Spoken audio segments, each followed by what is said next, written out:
You are listening to Middle East Monitor Conversations, bringing you lively discussions with prominent voices from the region and beyond, as we delve deeper into issues shaping the Middle East and North Africa, from politics, the culture, and the arts.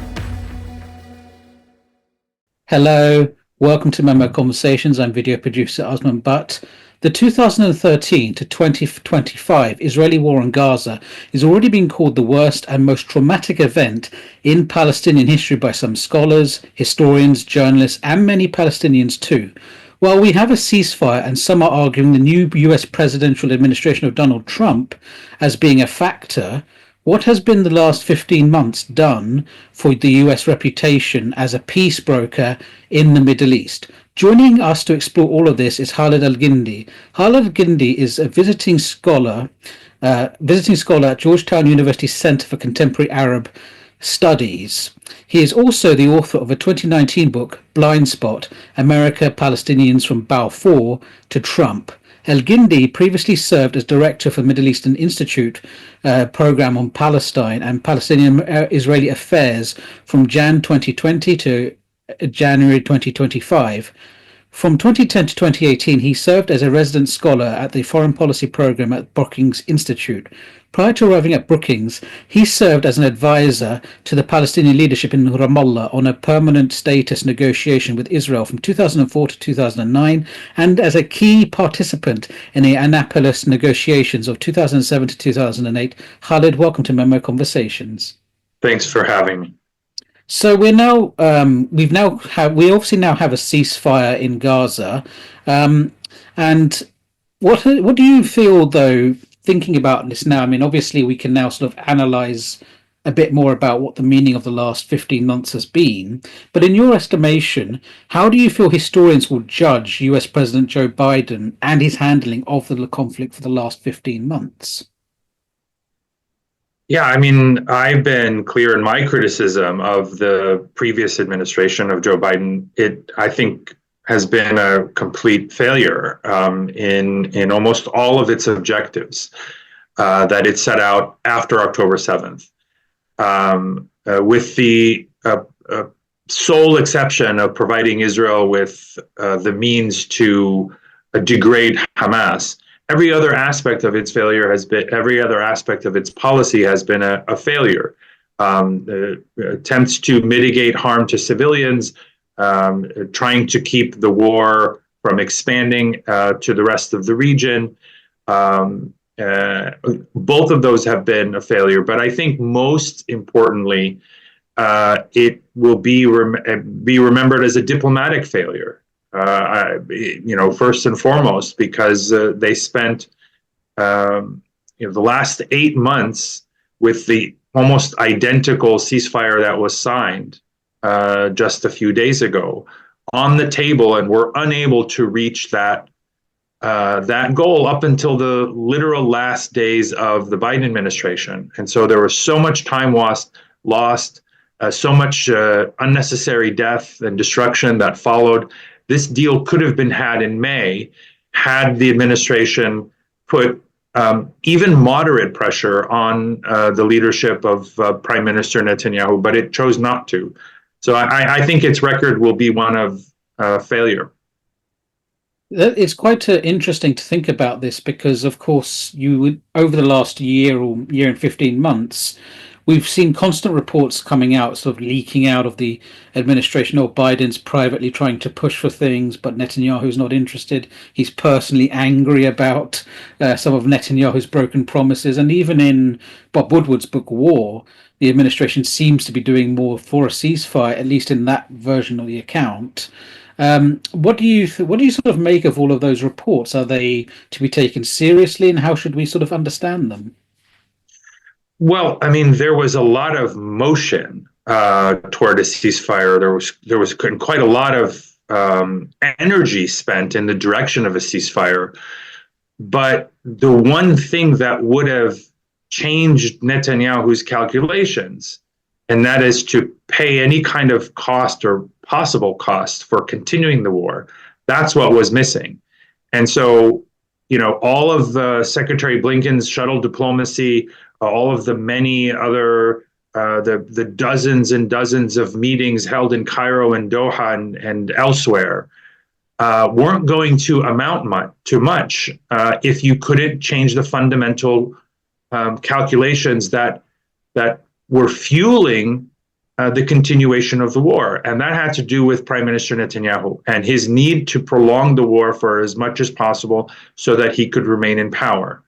And it took literally a change in presidents. It took the idea of Donald Trump and his unpredictability to change Netanyahu's calculation going forward. He didn't know what to expect, and so there was quite a lot of energy exerted, but it was all for nothing. And most of the analyst community were arguing that you have to put some pressure on Israel. There has to be a cost. There has to be a consequence, and that's the one thing Biden wouldn't do. And when we sort of think about this current ceasefire, obviously there's a lot of debate right now as to why Israel accepted the ceasefire, and it seems to be obviously the Americans wanted the ceasefire now, but it's not clear whether that's anything to do with the last administration or whether that's because of Trump. Where do you sort of fall on that debate about why Israel accepted the ceasefire, especially when we consider it may not be in Benjamin Netanyahu's actual personal political interest? Yeah. I think, certainly the Biden administration laid the groundwork. The terms of the deal were there for many, many months. But what wasn't there was the pressure on Israel. Some of the leaks we've seen from Israeli officials right up until the deal was announced was that Trump's team came to town and pretty much told Netanyahu, you have to wrap this up. This war has to be ended before Trump enters office. And that kind of pressure, I think, seems to have been the decisive factor, or at least an important factor. There are other factors like, the Israeli army had been severely fatigued after 15 months. It hadn't achieved most of its goals of completely destroying Hamas. And as a cautionary note, I think it's worth remembering that every Israeli spokesman since this ceasefire was announced has emphasized the idea that this is a temporary ceasefire and that they have every intention of going back and finishing the job and total victory and destroying Hamas. So we're not out of the woods at all. And I think it would be reasonable to expect that Netanyahu will try to test the limits of President Trump in the same way he did President Biden. He's going to see how much he can get away with. And so I think at the first opportunity there is, we could see the Israelis kind of reverse course. Do you feel it would be easy for them to restart the war? I mean, it's not just the question of the new US administration of Trump. It is also the question of resources that the Israeli military has to sustain another campaign. I mean, the last 15 months, they've seen a huge shortage building up in man supply problems, and part of that caused an issue for Benjamin Netanyahu, as we know, with what's his name gone? The defense minister that resigned in December. Yoav Gallant. Gallant, when he resigned, is that something that is reasonable to expect? Yeah, I mean, these are some of the costs that have acted to kind of constrain Netanyahu, and they're not costs imposed by the United States. So in addition to those, there's also the cost potentially of a public backlash domestically in Israel, because the overwhelming majority of Israelis want to see a deal in which the hostages are released. They are not as committed to perpetual war in Gaza as Netanyahu is. And so that is also a factor that Israelis will be angry if the deal is thwarted and hostages aren't released. So that could be a constraint, but as of now, there are no external constraints. And before we sort of get onto the question of Biden compared to other US administrations, I do have to ask this, which is that within Israel, at least within certain circles and within the media, there is this feeling that the Gaza war was not a success, that this was a failure. And conversely, we see a lot of obviously Gazans being quite jubilant that this war is now over, at least this phase of it. What's your sort of assessment then about, did Israel win or lose in this war, and was it even a Palestinian victory? What's your feeling about all of this? Yeah. That's true. I think it's very hard for Netanyahu to declare victory, which is one reason why they're saying we haven't finished the job. We need to go back and do that, and keeping that door open. The reality is that it was never possible to completely eradicate Hamas. And I think every Israeli military and political leader understands this. And so it's really just a pretext for an open-ended forever war. That serves Netanyahu's personal interests. And so this is the nature of asymmetrical warfare. As long as the weak side can survive, then they've essentially have a basis to declare victory. And since it was never possible to eradicate Hamas, the Israeli leadership really set itself up for the failure narrative, because that was simply never on the table. And in fact, everything has been destroyed in Gaza except Hamas. Hamas, even their governing capabilities, are still mostly intact. They are the police force, they are the civil defense, they are the basic law and order force inside the Gaza Strip, to the extent that there is any law and order. And so it's very hard for Netanyahu to declare victory given that reality.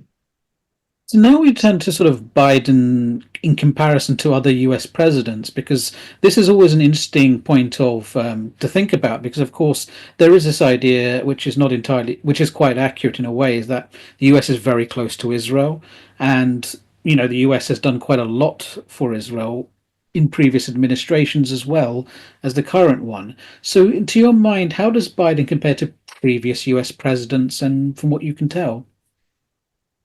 Well, it's no secret that pretty much all US presidents throughout history since 1948 have been fairly strongly pro-Israel. That's even more true after 1967, and even more true in the last 30 years.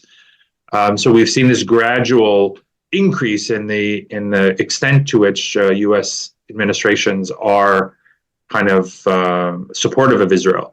But even with that, there's no question that Biden stands out in a sort of class of his own. No president has ever been as unconditionally supportive of Israel's actions, given the massive costs on the ground, as Joe Biden. So there were moments of crisis and war and violence and atrocities in the past. For example, in 1982, Ronald Reagan was very critical of the Israeli leadership and threatened to cut military assistance if they didn't constrain the attacks on civilians in their carpet bombing of Beirut.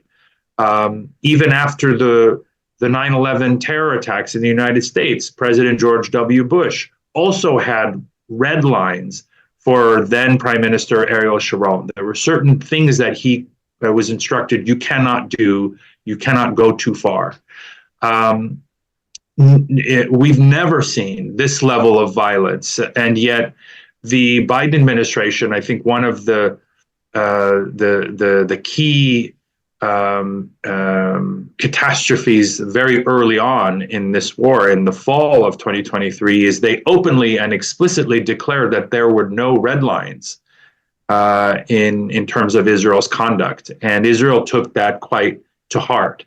And the Israeli military has engaged in all manner of violations that have, and so we've never seen a president, despite his expressions of frustration, has never done anything meaningful to constrain any of those things that they themselves said they didn't want to see happen, like the restrictions on aid, the attacks on hospitals and civilians, and so forth. Yes, it's interesting because there was very little constraints, and it was always peculiar to watch because, of course, you're wondering, is there really nothing Israel can do that Biden won't, that Biden will somehow step in, but he didn't. Which also brings us back to the question of reputation. Before we sort of get there, why do you feel Biden gave effectively no red lines to Israel? What do you think it was about it that he just refused to do so? I mean, I think there are a lot of factors: domestic politics. Uh, there are cultural and ideological factors, and I think there are personal factors also for President Biden and people of his generation. But for him in particular, he has a deep sentimental, emotional attachment to Israel, uh, and has described himself as a Zionist. I don't know of any president who has used that expression to describe themselves. And so I think it really boils down to the person of Joe Biden, who was determined that his legacy be that the man who stood by Israel in its greatest moment of need and its greatest most traumatic moment in Israel's history. And he didn't want to do anything that would detract from that narrative and that legacy, even if it meant saving Palestinian lives. And so I think it was so much of it was personal, but a lot of it was political. This was an election year, after all. And even when he expressed frustration with Israel's conduct, he would eventually give Israel a clean bill of health, despite the facts saying otherwise in terms of violations of international law. And so it's really a combination of factors, but it really boils down to the personal psychology of Joe Biden and his deep attachment to Israel. Yes, and also his complete disregard for Palestinian life. There's Yeah. almost a contempt for it. Um, but why do you feel now? Why do you feel America has such a strong attachment to Israel? I mean, I'm looking at this as somebody who studies the histories of empires and all of these sorts of things. And of course, you will find empires attaching themselves to other states abroad, but there's something about this particular relationship which feels it goes beyond national interest. I mean, obviously, national interest is surely part of it, but there's an additional few layers that is sort of hard to justify on national interest grounds. Yeah, I think that's true. In fact, some of aspects of the relationship kind of undermine U.S. national interests. And U.S. standing, for example, has been severely eroded all over the world, not just in the global South, but even in many Western societies. So I think there are some very deeply rooted kind of cultural and ideological factors. The history of anti-Semitism, the Holocaust, not to mention the Bible. These are important cultural and sentimental factors that predispose a great many Americans, and particularly American politicians, to the Zionist project and to being supportive of Israel. Another factor is domestic politics. It's no secret that the pro-Israel lobby, both Jewish groups and Christian evangelical groups, is quite powerful and has enormous influence, particularly in Congress, but also in the media and other kind of cultural institutions. And so you see that particularly in Congress, where members of Congress need, because of the nature of U.S. politics, they rely very heavily on campaign financing from outside pressure groups. And one of the premier groups, or I guess among the premier groups, are the pro-Israel actors in that space, who provide considerable resources to congressional campaigns. And so the combination of these, cultural and ideological forces and domestic politics along with the geopolitical concerns for many in the security and intelligence defense establishment in Washington. Israel is a model for counterterrorism, for counterinsurgency efforts, and so there's great admiration for what Israel has to offer from a technological and logistical and in other ways militarily. And so I think it's all of these factors together that sort of set the United States apart from the rest of even the Western world in its a very strongly pro-Israel political culture. Could you perhaps now tell us the new Trump administration going forward? What do you think this will mean for Palestinians? What the war in Gaza will mean? I mean, so the Trump administration, the fact that we've got a new Trump administration, what will this mean for Palestinians? Yeah, I mean, I think given everything that we've seen and heard so far, it is not looking good for Palestinians. The steps that have been taken, cutting whatever aid may be left to Palestinians, talking about canceling UNRWA, rescinding the micro sanctions on Israeli settlers that the Biden administration imposed, even using terms like Judea and Samaria, which really entails sort of the erasure of Palestinians as a people. All of this does not bode well for Palestinians, and so I think what we're likely to see is the same kind of unconditional military, diplomatic, and other support for Israel, but without the pretense of caring about civilian life or international law or human rights that we heard under the Biden administration. And so, as a practical matter, there won't be a lot of difference between the two administrations in the policies that are pursued on the ground. What will be different is the rhetoric.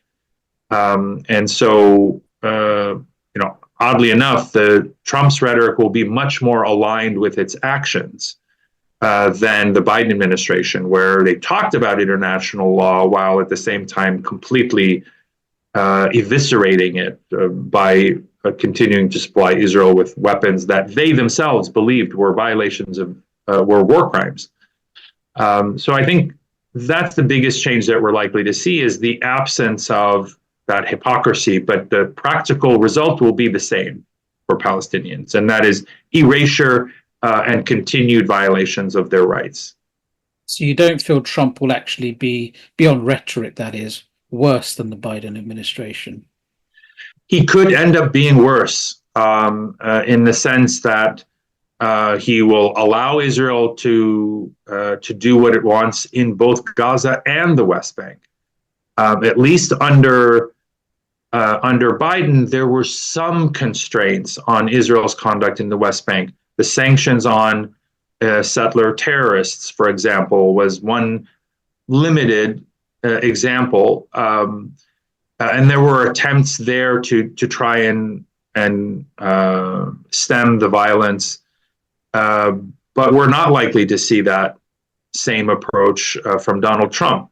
And so, for the Israelis, they would have a green light in Gaza and in the West Bank, and of course, as I'm sure you know, the West Bank right now is under immense pressure. There's a total closure that Israel has imposed, as well as a massive military crackdown on all forms of resistance and even dissent in the West Bank. And my last question now, looking forward to the future of Palestinian politics, West Bank, Gaza, Jerusalem, what do you see as being the sort of near future of Palestinian politics and what's going to happen there? Yeah, I think sadly, Palestinian politics is in a state of disarray and dysfunction. The Palestinian leadership of Mahmoud Abbas and his Palestinian Authority has very, very little domestic legitimacy. President Abbas is extremely unpopular. He was unpopular before October 7th of 2023. And nowadays, I think it's not an exaggeration to say that he's hated by large segments of his own population. And the overwhelming majority of Palestinians would like to see him leave the scene. The problem is that Hamas doesn't offer much of a better alternative in terms of governance or national unity. And Hamas could end up being more radicalized after the events of the last 15 months. And so right now, Palestinians remain politically divided and dysfunctional, and that is contributing to the atrocities that are being committed against them. And so until there is a credible, cohesive, unitary Palestinian leadership, we're not likely to see any positive developments on the Palestinian scene. And who knows how long that could take. Khaled Elgindy, thank you for talking to us at MEMO Conversations. Thanks for having me. To our audience, thank you for tuning in. If you'd missed this one and would like to catch up, you can go to our website, or if you would like to see previous conversations, also on our website. But please do tune in next time for more MEMO Conversations. This was Middle East Monitor Conversations, brought to you by the Middle East Monitor in London.